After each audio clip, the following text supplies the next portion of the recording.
Assalamualaikum warahmatullahi wabarakatuh. Oke, tinggal 10 menit. Oke, ada beberapa kalimatnya Mill yang menurut saya bagus. Yang pertama dari On Liberty ya. One person with a belief is equal to a force of 99 who have only interest. Ini ngomong keyakinan. Satu orang yang yakin, percaya, itu kekuatannya setara dengan 99 orang yang hanya punya interest, hanya berminat, hanya suka. Kalian dalam hal apapun ini, kalian yang yakin bahwa filsafat itu penting, filsafat akan lebih berpengaruh dalam hidupmu dibandingkan yang hanya menganggap filsafat itu penting, hanya interest, hanya berminat. Nah, itu penjabarannya bisa panjang. Ini untuk gerakan. Every great movement must experience 3 stages: ridicule, discussion, adoption. Semua gerakan besar, semua usaha besar itu pasti mengalami 3 level ini.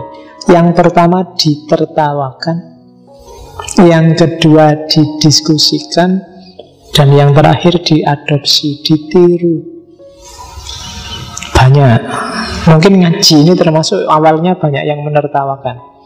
Ridicule, ngaji kok filsafat.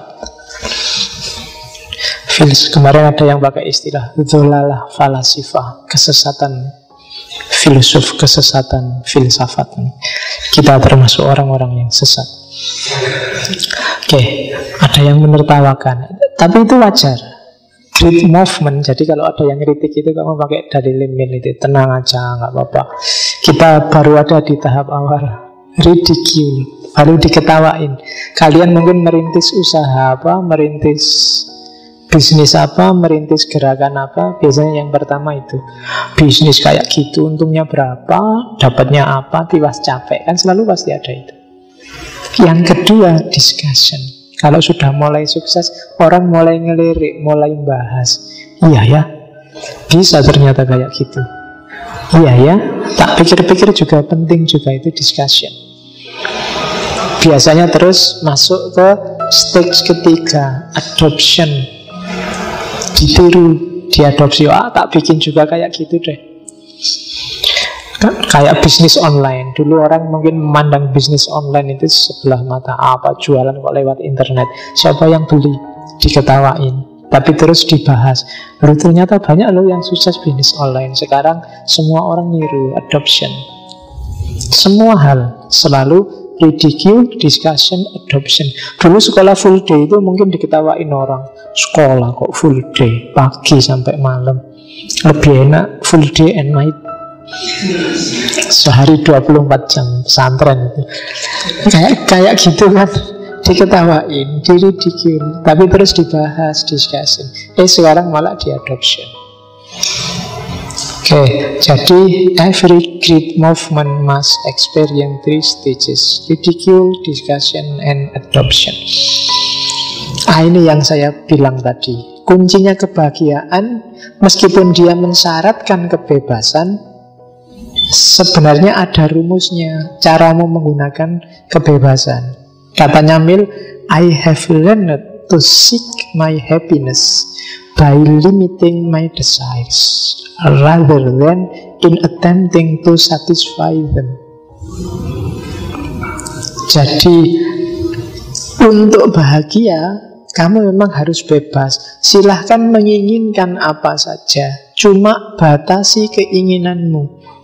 Kalau enggak, kamu tidak akan ketemu kebahagiaan.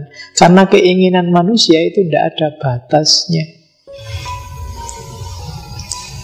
Kamu bebas milih cita-cita, milih keinginan, tapi batasi. Kalau kamu tidak punya kekuatan membatasi, kamu tidak akan sampai pada terminal yang namanya kebebasan, kebahagiaan.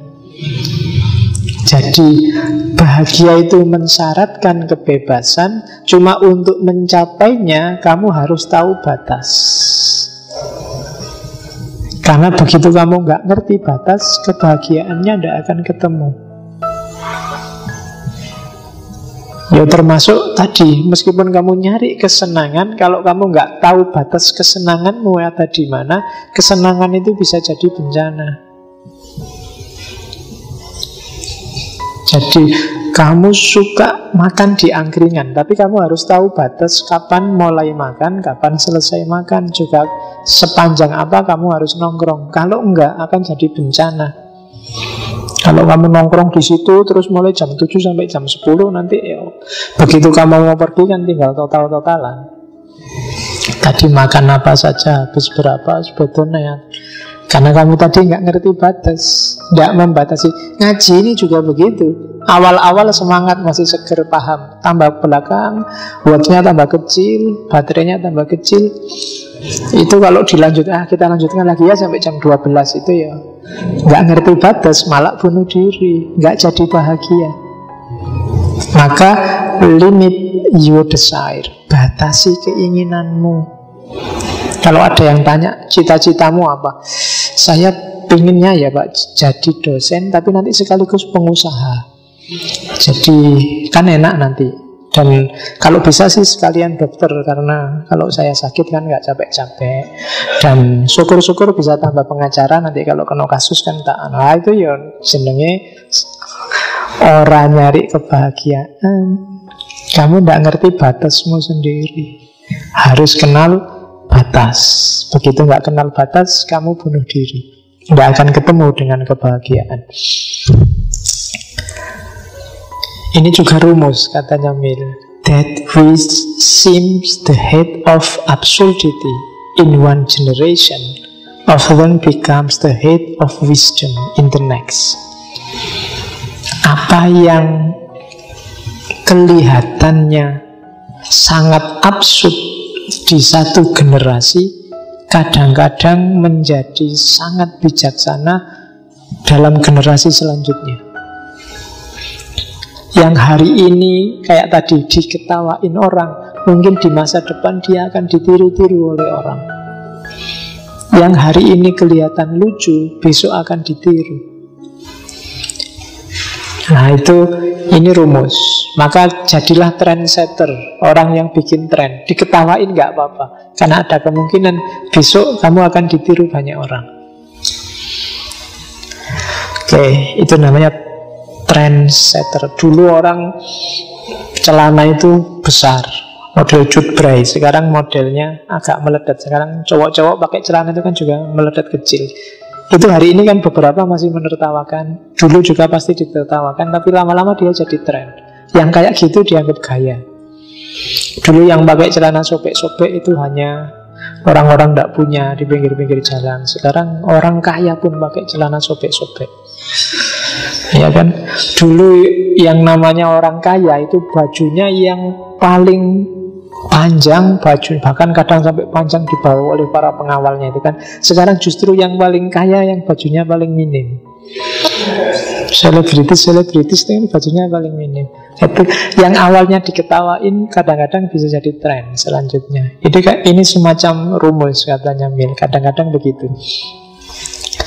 Oke. There are many truths of which the full meaning cannot be realized until personal experience has brought it home. Ada banyak kebenaran yang maknanya sepenuhnya tidak bisa disadari. Beda ya antara dimengerti dengan disadari. Sampai pengalaman pribadi membawanya. Banyak hal yang sudah kita pahami, tapi dia tidak akan bisa kamu sadari sepenuhnya kebenarannya sebelum kamu alami sendiri. Maksudnya itu, hari ini mungkin yang belum kawin sudah ngerti full teorinya kawin itu kayak gimana, tekniknya bahkan sudah hafal, tapi kamu nggak akan paham yang sejati sebelum kawin. Nah itu contohnya. Contoh liyane golek duit. Sing paling gampang itu. Jadi banyak hal yang hanya bisa kamu pahami sepenuhnya maknanya kalau kamu sudah menjalani. Kalau hanya teori, belum. Itu maunya Mill. Ini yang terakhir, saya tidak tahu, saya ketemu kalimat bagus ini dari bukunya Mill. Marriage is the only form of slavery permitted by law. Pernikahan itu satu-satunya bentuk perbudakan yang sah secara hukum. Oh, itu panjang diskusinya. Kalau kita bahas sekarang, kamu nggak jadi ngantuk. Padahal kalau kamu nggak ngantuk, nggak tidur. Tidur itu kan fitrah. Jadi bahanmu aja. Kenapa sampai Mill, orang sekelas Mill ngomong semacam ini? Oke, untuk malam hari ini saya cukupkan sekian dulu. Mohon maaf kalau ada yang kurang berkenan, mungkin 1-2 kekurangan apa, mohon dimaklumi. Kalau ada kekhilafan, kealpaan yang teman-teman ngerti benernya seperti apa, ya silahkan disampaikan. Kurang lebihnya mohon maaf. Wallahul muwaffiq, wallahu a'lam bissawab. Wassalamualaikum warahmatullahi wabarakatuh.